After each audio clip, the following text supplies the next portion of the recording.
Those who had arrested Jesus led him away to Caiaphas the high priest, where the scribes and the elders were assembled. Peter followed him at a distance as far as the high priest's courtyard, and going inside he sat down with the servants to see the outcome. The chief priests and the entire Sanhedrin kept trying to obtain false testimony against Jesus in order to put him to death, but they found none, though many false witnesses came forward. Finally 2 came forward who stated, "This man said, 'I can destroy the temple of God and within 3 days rebuild it.'" The high priest rose and addressed him. "Have you no answer? What are these men testifying against you?" But Jesus was silent.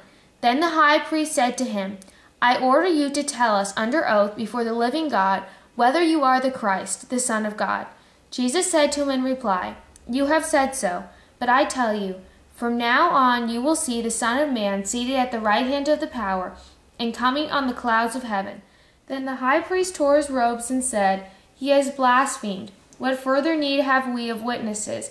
You have now heard the blasphemy. What is your opinion?" And they said in reply, "He deserves to die." Then they spat in his face and struck him. And while someone slapped him, they said, "Prophesy for us, Christ. Who is it who has struck you?" Now Peter was sitting outside in the courtyard. One of the maids came over to him and said, "You too were with Jesus the Galilean." But he denied it in front of everyone, saying, "I do not know what you are talking about." As he went out to the gate, another girl saw him and said to those who were there, "This man was with Jesus the Nazarene." But again he denied it with an oath, "I do not know the man." A little later the bystanders came over and said to Peter, "Surely you too were one of them. Even your speech gives you away." At that he began to curse and swear, "I do not know the man." And immediately a cock crowed.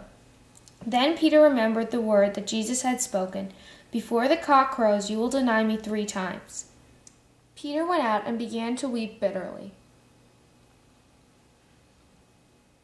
Then Judas, his betrayer, seeing that Jesus had been condemned, deeply regretted what he had done. He returned the 30 pieces of silver to the chief priests and elders, saying, "I have sinned in betraying innocent blood." They said, "What is that to us? Look to it yourself." Flinging the money into the temple, he departed and went off and hanged himself.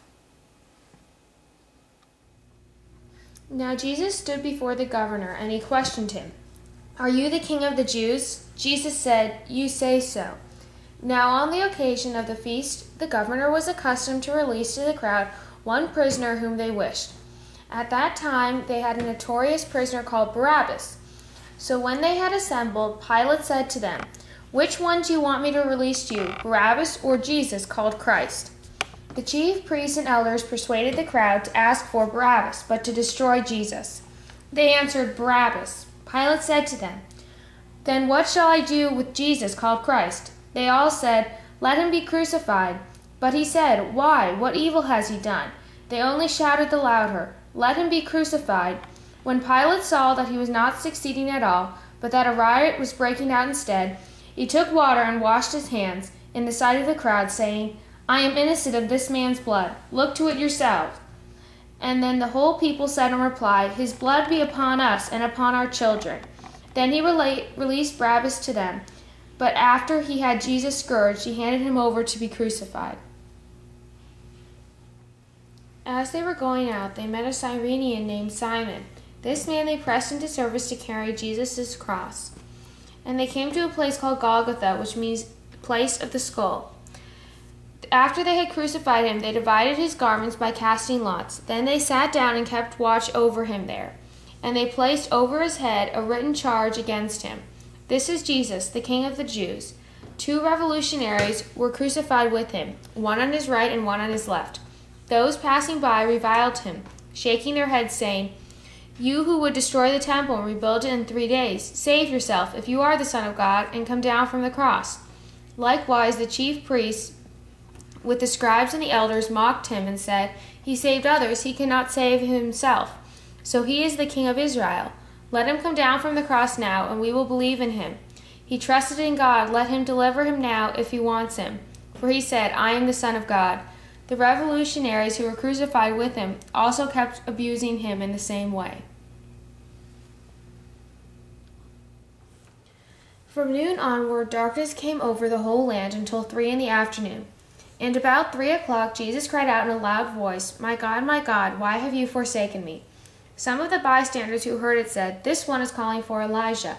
Immediately one of them ran to get a sponge. He soaked it in wine and, putting it on a reed, gave it to Jesus to drink. But the rest said, "Wait, let us see if Elijah comes to save him." But Jesus cried out again in a loud voice and gave up his spirit. And behold, the veil of the sanctuary was torn in two from top to bottom. The earth quaked, rocks were split, tombs were opened, and bodies of many saints who had fallen asleep were raised. The centurion said, "Truly, this was the Son of God." There were many women there, looking on from a distance, who had followed Jesus from Galilee, ministering to him. Among them were Mary Magdalene, and Mary, the mother of James and John, and the mother of the sons of Zebedee. When it was evening, there came a rich man from Arimathea named Joseph, who himself was a disciple of Jesus. He went to Pilate and asked for the body of Jesus. Then Pilate ordered it to be handed over. Taking the body, Joseph wrapped it in clean linen and laid it in his new tomb that he had hewed in the rock. Then he rolled a huge stone across the entrance of the tomb and departed. But Mary Magdalene and the other Mary remained there, facing the tomb.